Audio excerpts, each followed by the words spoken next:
Good morning and welcome to the World Book Day 2021 Assembly. Now this year World Book Day is slightly different because we're not able to celebrate it all together. But hopefully you've all had the chance to dress up as your favourite book character, and those at home would really like you to send in some photos of that. Those in school, your teachers will be taking some photos for me. Thank you. Now the theme for World Book Day this year is Share a Story. So I'd like to share with you some chapters from one of my favourite books, and that's The Twits by Roald Dahl.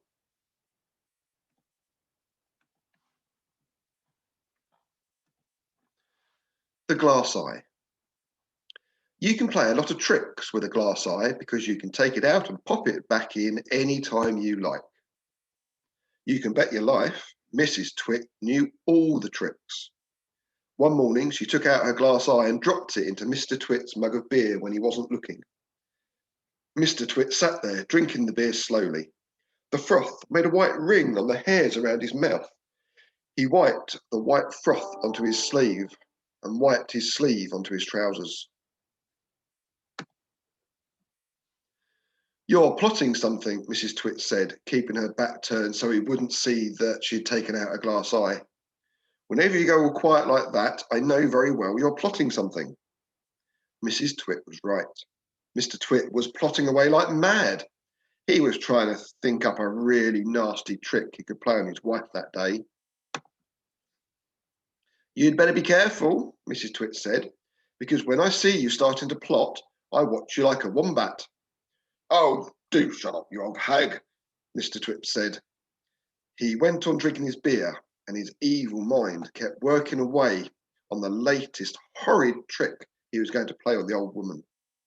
Suddenly, as Mr. Twit tipped the last drop of beer down his throat, he caught sight of Mrs. Twit's awful glass eye staring up at him from the bottom of the mug. It made him jump.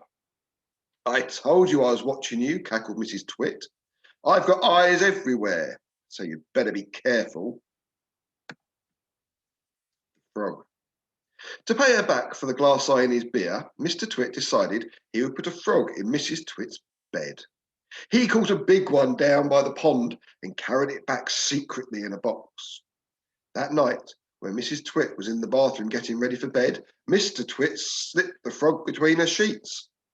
Then he got into his own bed and waited for the fun to begin. Mrs. Twit came back and climbed into her bed and put out the light. She lay there in the dark, scratching her tummy. Her tummy was itching. Dirty old hags like her always have itchy tummies. Then all at once she felt something cold and slimy crawling over her feet. She screamed. "What's the matter with you?" Mr. Twit said. "Help!" screamed Mrs. Twit, bouncing about. "There's something in my bed." "I'll bet it's that giant skilly wiggler I saw on the floor just now," Mr. Twit said. "The what?" screamed Mrs. Twit. "I tried to kill it, but it got away," Mr. Twit said. "It's got teeth like screwdrivers." "Help!" screamed Mrs. Twit. "Save me! It's all over my feet." "It'll bite your toes off," said Mr. Twit. Mrs. Twit fainted. Mr. Twit got out of bed and fetched a jug of cold water. He poured the water over Mrs. Twit's head to revive her. The frog crawled up from under the sheets to get near the water. It started jumping about on the pillow. Frogs love water. This one was having a good time.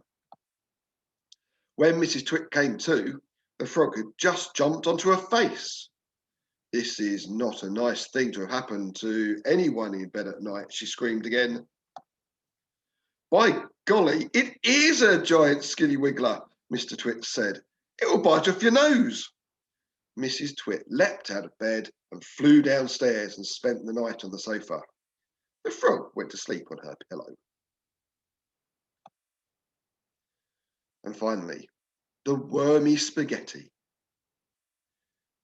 The next day, to pay Mr. Twit back for the frog trick, Mrs. Twit sneaked out into the garden and dug up some worms.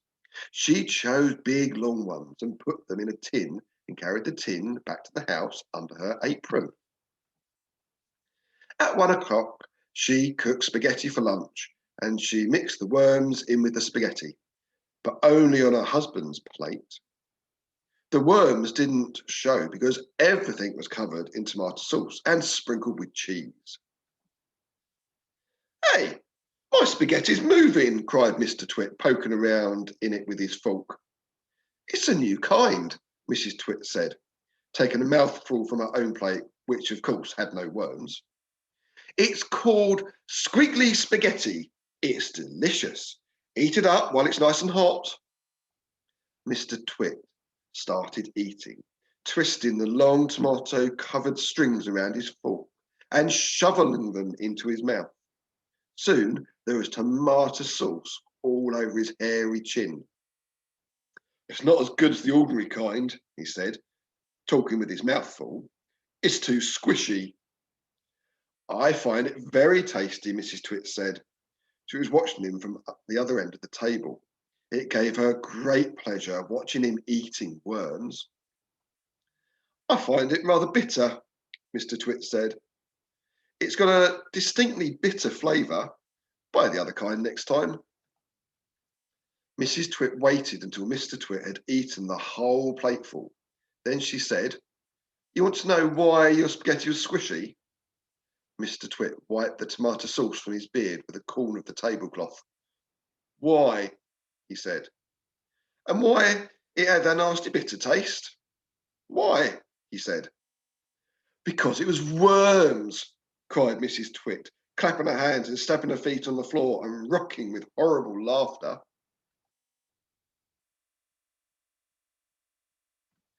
Now, I wonder what Mr. Twit is going to do to get even with Mrs. Twit.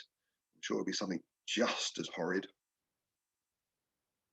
Now, we have set all of you a task on Purple Mash, which is to write a story using to create a story. Now, your story can be about absolutely anything, and you can put in backgrounds and characters. And then once you've written it, if you make sure you hand it in through the Purple Mash buttons, but we'd like you to share your story with someone, either in your home or in your class if you're in school today. And I look forward to seeing a lot of these stories coming in. Okay, enjoy the rest of World Book Day, and I look forward to seeing you on Monday, the 8th of March. Okay, take care.